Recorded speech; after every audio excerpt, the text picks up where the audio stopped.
सुने बचन समेत, जानी सवै सुर भूम सुने बचन समेत सने, गगन गिरा गंभीर भई अरन शोक संदे, संकट की घड़ी है विविधा मेरे राम जी अब आओ, संकट की अब घड़ी मेरे राम जी अब आओ, संकट की अब घड़ी। महाराज सारे देवताओं ने निराकार ब्रह्म परमपिता परमात्मा के आगे चरणों में गुहार लगाई, जे ही श्रेष्ठ उपाय त्रिविध बनाई, संग सहाय न दूजा। अच्छा वंदना भी कर रहे हैं और इन शब्दों को क्या कहेंगे आप? महाराज विपत्ति भी सिर पर खड़ी है लेकिन भगवान को याद भी दिला रहे हैं, प्रार्थना भी कर रहे हैं, भगवान ये जड़ चेतन सब आपके बनाए हैं, आपने ही सबको बनाया है। और एक बात बताओ, आज आपकी ही बनाई हुई वस्तु का विनाश होने जा रहा है, आपके अलावा सहायक कोई दूसरा है ही नहीं। देवता रो पड़े आंखों में आंसू लेकर के। एक निवेदन करूं, संसार में रोने से अच्छा है कि दो आंसू भगवान के चरणों में समर्पित कर दो। किसी के सामने मत रोना, आप जाकर के दो आंसू भगवान के चरणों में चढ़ा देना और आप जो चाहेंगे वो आपको मिल जाएगा। और जैसे ही आंखों से अश्रु वृंद प्रारंभ हुए देवताओं के, तो मैंने एक बात कहा ना आपसे, भगवान सब कुछ बर्दाश्त कर सकता है लेकिन अपने भक्त को कभी उदास नहीं देख सकता। क्यों भाई? उदास नहीं देख सकता है। आकाशवाणी जान सवै सुर भूम सुनो बचन समेत सने, गगन गिरा गंभीर भई अरन शोक संदे, सियावर रामचंद्र की। सबका शोक और सबका संदेह नाश। एक बात और बताऊं, शोक संदेह और हमारे अंदर के जितने भी विकार हैं, सारे विकार हमारे अपने आप भगवान के चरणों में जाने के बाद नष्ट हो जाते हैं। क्यों भाई? एक छोटा सा उदाहरण, एक कारण शब्द मुझे याद आया। सुंदरकांड की एक चौपाई है कि जब व्यक्ति सारे संसार से त्रसित हो जाए या अपने परिवार से त्रसित हो जाए, भाई से हो जाए, माँ बाप से हो जाए, पत्नी से हो जाए, तो कुछ मूर्ख लोग ऐसे होते त्रसित होने के बाद आत्मदाह कर लेते हैं। क्यों भाई? लेकिन जो समझदार लोग होते हैं वो भगवान के चरणों में समर्पित हो जाते हैं कि नहीं? तो इससे अच्छा है कि अच्छा। और एक बात और बता दें, वाल्मीकि रामायण में एक श्लोक है, ईर्षाणं महापापम् अकाल मृत्युर्विवर्जना।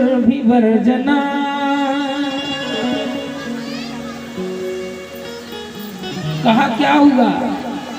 कहा पाप बढ़ गया।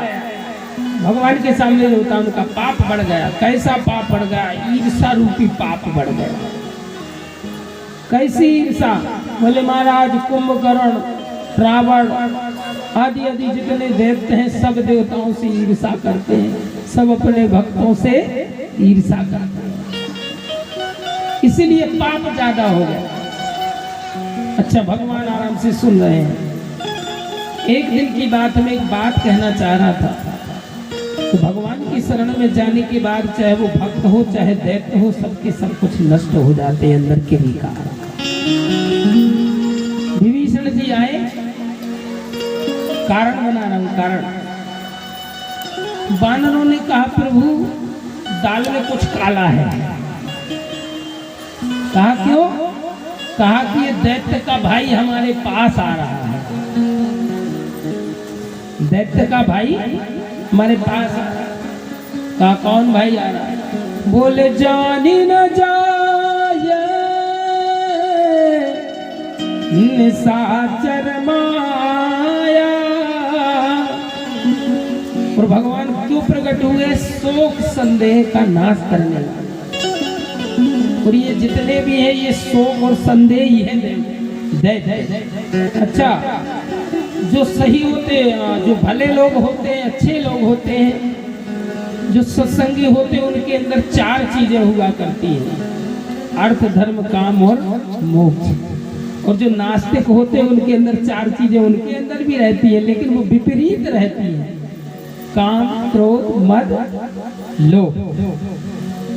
वानरों ने कहा जानी न जाया निशाचर माया, वो काम रूप के ही कारण आया। ये निशाचरों की माया कोई जानता नहीं है और काम का स्वरूप है पता नहीं क्यों आया। तो बूढ़े जामवंत जी वहां पर बैठे थे। जामवंत जी ने कहा एक काम करो, फिर से बोलो क्या कह रहे थे? बोले जानी न जाए निशाचर माया, वो काम रूप के ही। बोले इन सारी चीजों को छोड़ो, कारण को पकड़ लो। कहा कैसा कारण? बोले भगवान की शरण में वो ही आता है जिसके अंदर की काम क्रोध लोभ मोह सब नष्ट हो जाता है, तब भगवान की शरण में आते हैं। कुछ क्षणों पहले यही इंद्र ये भी मोहित हो गया। सूख हाड़ लय भाग सब स्वान निरख मृग राज। लेकिन जब भगवान के सामने आया तो कुछ क्षणों के लिए कहा प्रभु अब हमें कुछ नहीं चाहिए, गद्दी भी नहीं चाहिए, लेकिन आज प्राण बचा दो। तो जब भगवान के सामने व्यक्ति पहुंच जाता है तो समय उसके अंदर का ये सब मैल नष्ट हो जाता है।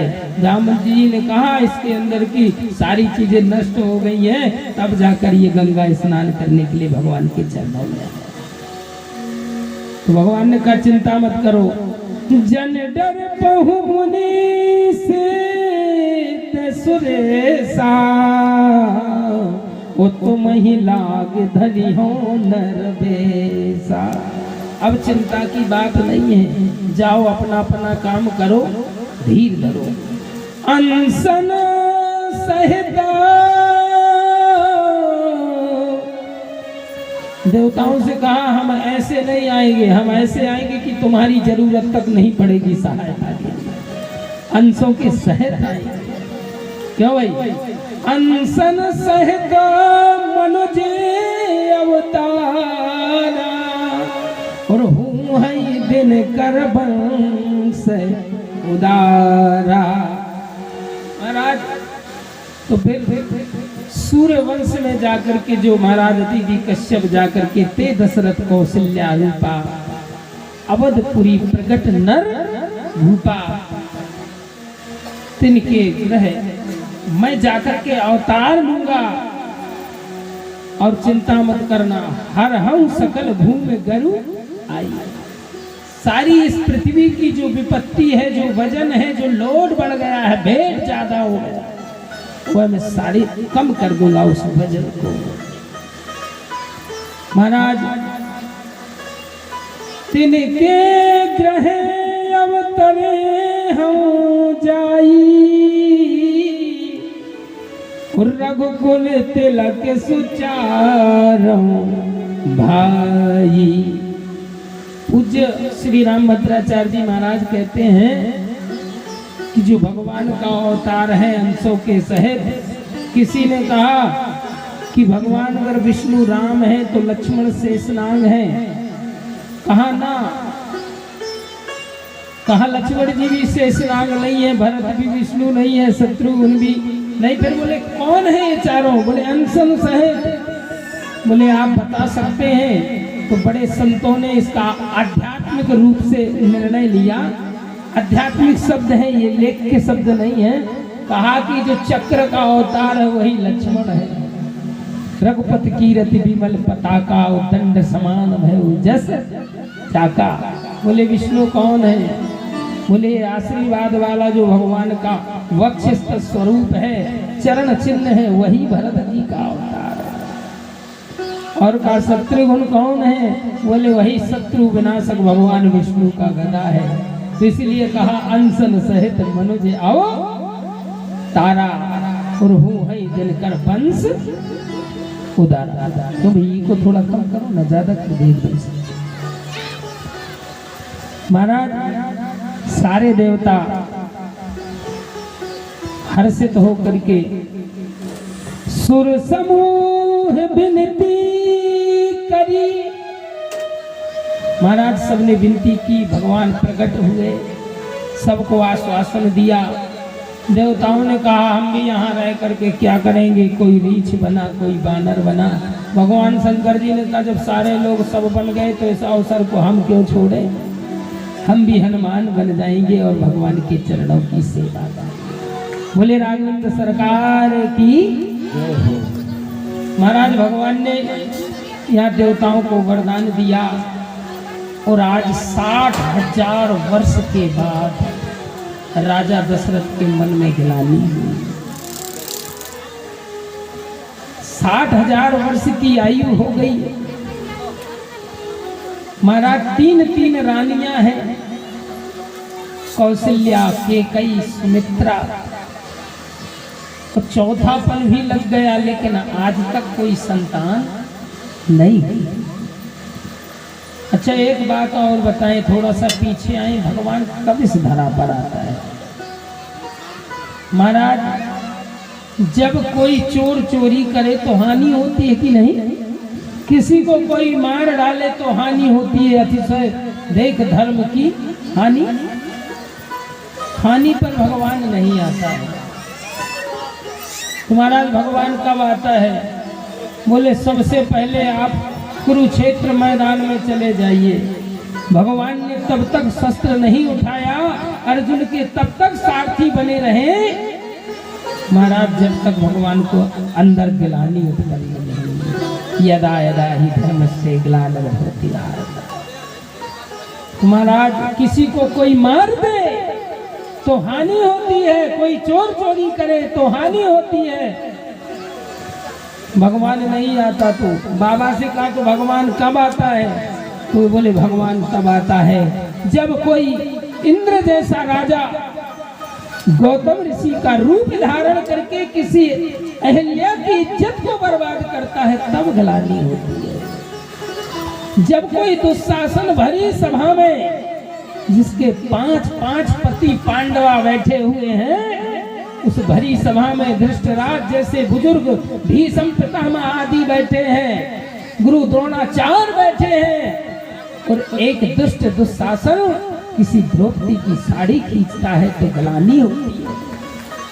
महाराज जब कोई दशग्रीव रावण साधु का भेष धारण करके किसी सीता का अपहरण करता है, तब ग्लानि होती है। तो अतिशय देख धर्म की ग्लानि, वो परम सभी धराय को यहाँ धरा खुला जाती है, वहां पर आज ग्लानि राजा दशरथ को। बोले एक बार भूपत मन माही, ओ भई ग्लानि मोरे सुत नाही। एक बात बताओ, 60,000 वर्ष की जिसकी आयु हो गई,